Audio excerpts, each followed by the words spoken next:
Hello friends, ఈరోజు నేను అయోధ్య రామమందిర దర్శనానికి రావడం జరిగిందండి. అయోధ్య రామమందిరం నిర్మాణం మొదలుపెట్టినప్పటి నుండి ఇప్పటి వరకు 8 సార్లు అయితే రావడం జరిగిందండి.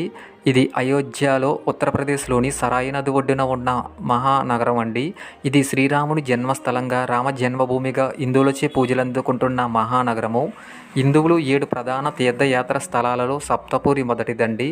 దీనిని సాకేత్ అని కూడా పిలుస్తారు. దీపావళి సమయంలో సరాయి నది ఒడ్డున జరిగే దీపోత్సవం గిన్నిస్ రికార్డులను సృష్టించిందండి. ఇది ప్రపంచ ఆధ్యాత్మిక పర్యాటక కేంద్రంగా అభివృద్ధి చెందింది.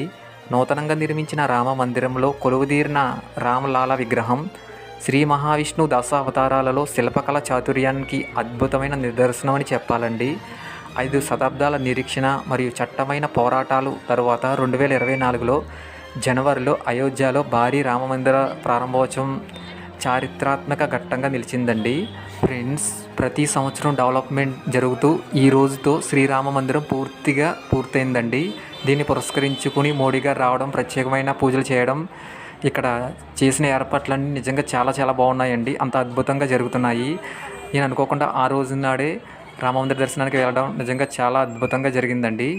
ఫ్రెండ్స్, మన జీవితంలో ఒక్కసారైనా సరే రామమందిర దర్శనానికి అయితే వెళ్ళండి. ఫ్రెండ్స్, మీరు నా వీడియోని లైక్ చేసి, కామెంట్ చేసి, సబ్స్క్రైబ్ చేసి నాకు సపోర్ట్ చేయండి. ఫ్రెండ్స్, ప్లీజ్ సబ్స్క్రైబ్ మన యూట్యూబ్ ఛానల్.